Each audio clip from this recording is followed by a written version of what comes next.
Hi everybody, it's Ed at Fluent Optometry in Wolverhampton, and today we've done a SportsVision analysis with Kevin, who's come over from Michigan in the USA.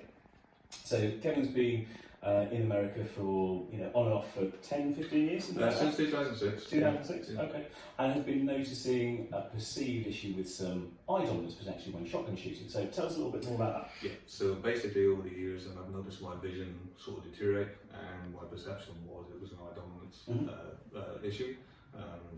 Seemed to get better with putting a little patch over the left eye, and thinking that was it, but then seeing your videos online and being back in the country for Christmas, then it was an ideal opportunity to get some proper advice. Yep. And obviously the findings that we've done this morning just shows it's not actually an eye dominance issue, it's something else we've got to work on. So, and that's been invaluable. So for me now it's a foundation to actually work for and hopefully improve.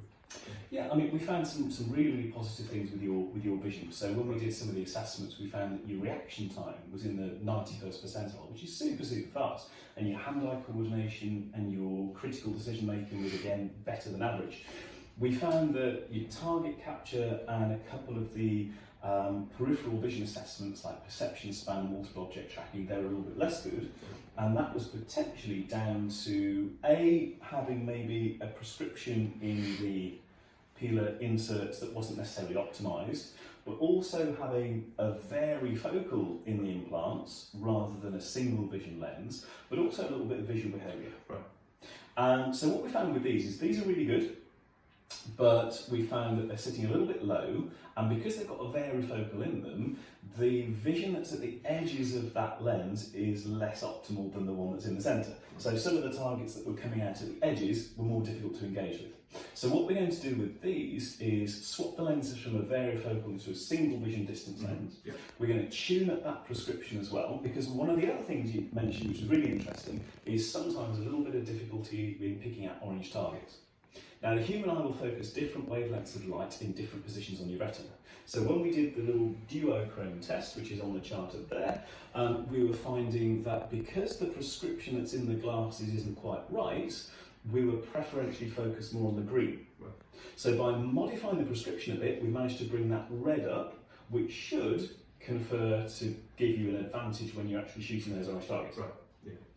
The eye dominance thing was fascinating. It was, and it's been like a breath of fresh air. It just goes to show that, over the years you can have a perception, but it's always better to get professional advice. Yeah, I mean, what I think was happening with yourself was more of a perceptual issue of what we call physiological diplopia, and we will do a video completely on physiological diplopia because it's really interesting. Rather than actually an eye dominance problem per se, it was a little bit of visual confusion about maybe a ghosty barrel or a secondary image, right, which was there. When we did the eye dominance assessment, we do sensory dominance and we also do motor dominance. And we found when we did all of that, it was the right eye that was very much in charge. So from a visual cortical perspective, right eye was the dominant. When we did the Porter test and the Dolman test, and when we mounted the shotgun, everything was coming up with right eye. So that leads me down the thought process of thinking, well, maybe it's not an eye dominance problem per se, it's just a visual picture issue that we can fix by a better prescription, get rid of the varifocals, do some vision training, use the patch, but gradually wean ourselves off that, because if we go cold turkey from being patched for a period to no patch, it's going to feel weird. So a combination of all of those things is going to probably be the best way for success. And it was a nice opportunity to tie in the visit to me with a visit to Longthorn. Yes, Longthorn yesterday, and that was like a breath of fresh air to see that quality of product on home soil is great. Yeah. Long overdue in my opinion. Absolutely. So, it's been a very worthwhile couple of days for me. And was it Will at Longthorn? Yeah, Will, that's right. He was very good. He spent a lot of time. I mean, the wood room, it's just sort of like good grief. You could spend days in there and you still wouldn't necessarily come out with the one that you think is the best. But, spoiled for choice. It's like a kid in a sweet shop. Yeah, absolutely. Absolutely brilliant. Oh, was it Sporting Targets you went to? Yeah, Sporting well? Targets, yeah, and that's the first time I've been there, and the way the ground's laid out, it's just, what am I missing out? I still didn't mention.